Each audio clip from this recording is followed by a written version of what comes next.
to Journalism History, a podcast that rips out the pages of your history books to re-examine the stories you thought you knew, and the ones you were never told.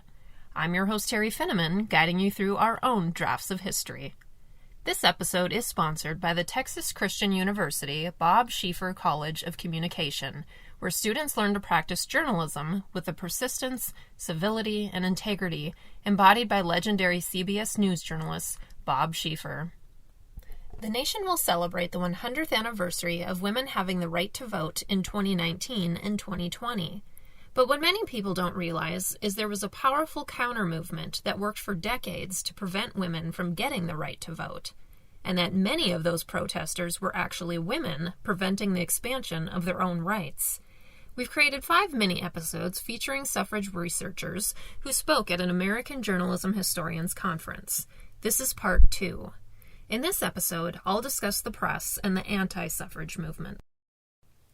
So today I'm going to focus my talk on the anti-suffrage movement and focus in particular on the year 1917, which was a critical turning point for both the suffrage and anti-suffrage movements. I'm really interested in taking a look at how the press covered a counter-movement that was on the verge of defeat. But before I talk about 1917, I want to back up and talk about the history of the anti-suffrage movement. So we're familiar with 1848 in Seneca Falls, which is considered really the launching point of the suffrage movement. But from 1848 until the 1890s, you really don't see any kind of formal organization of the anti-suffrage movement, because really anti-suffrage feelings were very widespread, so they didn't really find it to be relevant to have any kind of formal organization because nobody really took this very seriously on a broad scale. It wasn't until the 1890s that you start to see these formal anti-suffrage organizations established, particularly in Massachusetts and New York, as the anti-suffrage were increasingly threatened by the range of progressive movements at the turn of the century. So you start to see different kinds of propaganda and public relations materials like pamphlets, letters to the editor, advertisements start to come out promoting anti-suffrage messaging. So one of the most popular messages, of course, and this appeared in 1894, was the argument that God himself created men and women separately, and they need to stay separate, right? That there are different spheres for each of them. So you have this pamphlet specifically saying the Creator made man and woman to govern, but in totally different spheres and methods, okay? So you have this religious argument as to why women should not be allowed to vote. Then in 1895 in Massachusetts, you have another pamphlet arguing that we submit that women's suffrage will not promote the happiness or physical welfare of women. That is, it doesn't help her social and moral elevation. Okay, so you start to see this argument that women are more moral, it's not going to make them any happier. Why should we add this burden to them when it's not going to help womanhood? Okay. Then you also start to see, of course, whenever you have arguments, some kind of ridiculous counter framing. So in 1896, you have an argument that what if it rains or snows or the baby is ill or one of the members of the family is an invalid? What's going to happen then? Will the men drive to the polls and back and then the women have to go separately? And, what if there aren't enough horses? There simply are not enough horses for both men and women to go to the polls to vote. Okay, so again, you have these kind of extreme reactions of people kind of grasping at straws in this case, trying to argue that it would just be chaos and women should not be allowed to vote. Another strategy is similar to the kinds of Facebook memes that we see today, where you pull in comments from prominent people, in this case Thomas Jefferson and Daniel Webster, And you take quotes from them to create your advertisement to argue against your case, why women should not be allowed to vote. Okay, so this gives you some idea of the different strategies used in the 1890s in the early phase of the formally organized anti-suffrage movement. So by the time you get to Christmas 1916, the anti-suffragists are feeling really pretty good. The 1910s have often been referred to as the doldrums for the suffrage movement. They lacked much momentum. They didn't gain a lot of rights in various states. They were working on a state-by-state movement at that time, trying to get women the right to vote. Didn't have a lot of success. And so by Christmas 1916, you have Josephine Dodge, who was the leader of the anti-suffrage movement at that time, really feeling pretty good. There's a quote of her in a newspaper article saying that suffrage is beaten, they will never get another state. At this point, the National Association opposed to women's suffrage had 25 state associations with 350,000 members. So by the end of 1916, they're feeling pretty good with their cause, but then 1917 rolls around. And 1917 was really a critical turning point for women's suffrage. And here are some of the key historical factors that happened that year. One of them was that Jeanette Rankin, a Republican from Montana, became the first woman elected to Congress. So that made a tremendous dent in the argument that women were not qualified enough or capable enough of being involved in national politics when you see the glass ceiling broken as far as women in Congress. Another huge moment in 1917 was the state of New York agreeing to grant women the right to vote. This had been really a stronghold for the anti-suffrage movement, a major eastern state. The importance of this cannot be, overstated. And then another critical thing that happened in 1917 was the United States entering World War I. And with men going to serve abroad, you had a lot of women stepping up to fill jobs at home, showing once again that women could handle, quote unquote, men's work. And we'll come back to this war theme later.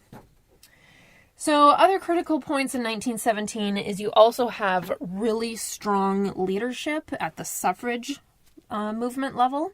You have Carrie Chapman Catt and Alice Paul, who had very different approaches to getting women the right to vote. Carrie Chapman Catt appreciated more of a moderate approach, while Alice Paul aimed for more of a radical approach. Both of their approaches, working at the same time, were very effective for moving women's suffrage along.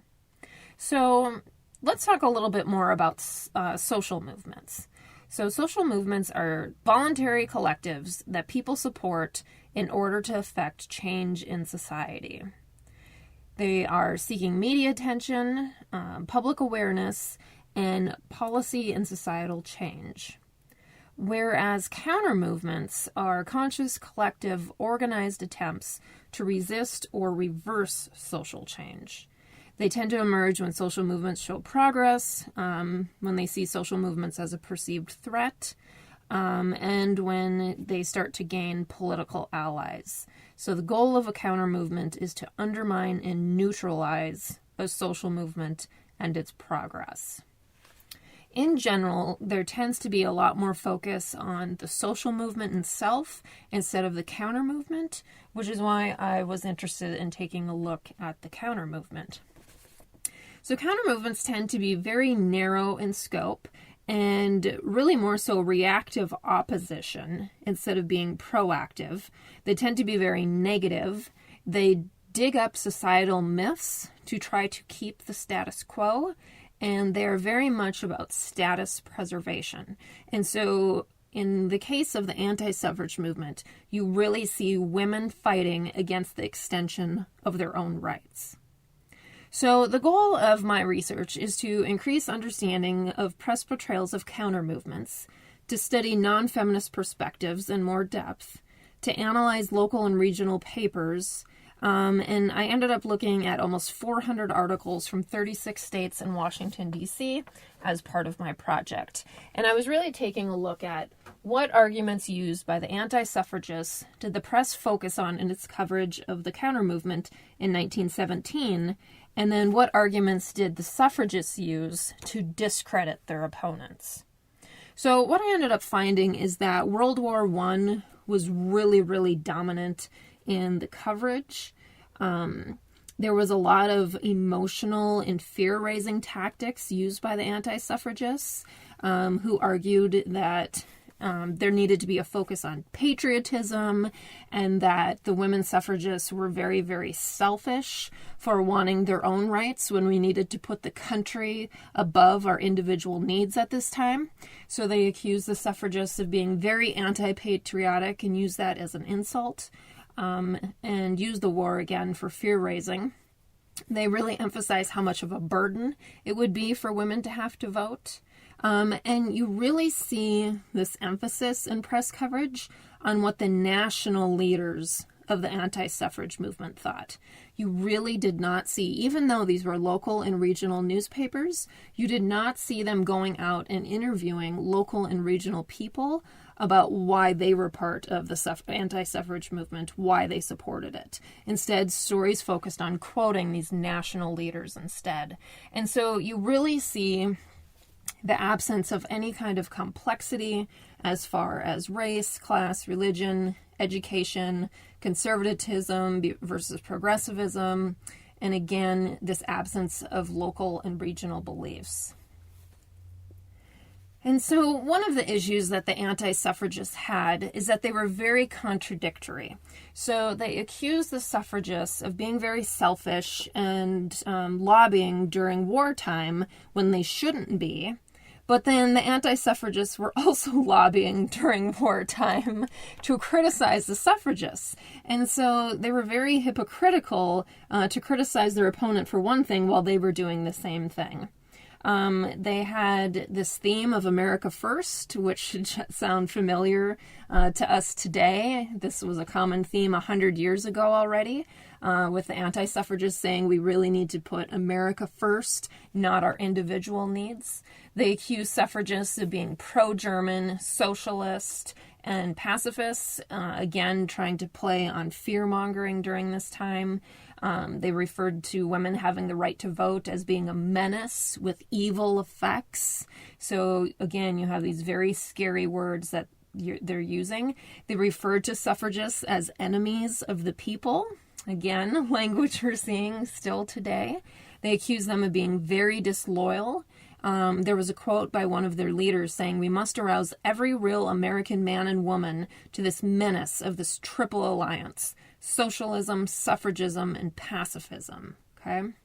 So this is something that people needed to be afraid of, women having the right to vote. Shifting to the theme about a burden and how much a burden it would be for women to have the right to vote. There were quotes in newspapers saying, this would be to double the time, the energy, and largely increase the money used in elections. This would be a needless economic waste. The extra burden during wartime would be a grave menace to the country. Anti-suffragists argue about states' rights, and we still have discussions about states' rights today, that states should be able to decide this, not the federal government. And overall, you just see, again, a lot of very emotional arguments.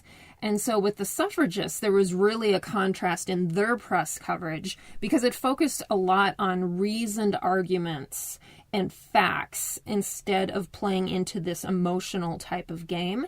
And they pointed out how the anti-suffragists were very contradictory and irrational.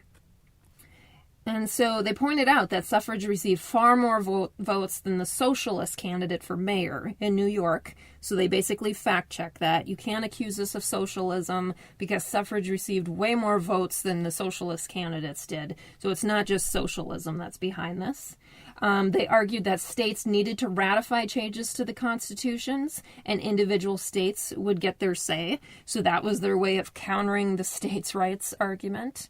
And then they would make comments about how, well, we are working so well together with the anti-suffragists during wartime. Women are doing their part. So they used a little bit of reverse psychology here as well to point out, women can do things. Women are making a tremendous contribution during the war effort, and so they are quite capable of being able to vote. Another very interesting strategy is that the papers quoted local and regional suffrage supporters. So they interviewed national anti-suffrage leaders, but local and regional suffrage supporters, which is very interesting. And we all know that people like to read about local people in the press. So this was a very fascinating discovery. Okay, so overall, my themes were that the press tended to use more episodic versus thematic framing, which is very common, of course, in our history, where the press was mostly focused on concrete events rather than putting issues into a broader context. They didn't present both sides in a story. There was a lack of verification of these issues, and counter-movements in this specific point did focus on a very negative type of rhetoric. So these are things to think about as we cover social movements today. What kind of coverage are we giving to the social movement, to the counter movement? Are we presenting both sides? Are we getting into a deeper context of what this issue is all about? Or are we focused more so on the shallow coverage? Thank you. Thanks for tuning in, and additional thanks to our sponsor, Texas Christian University. Until next time, I'm your host, Teri Finneman, signing off with the words of Edward R. Murrow. Good night, and good luck.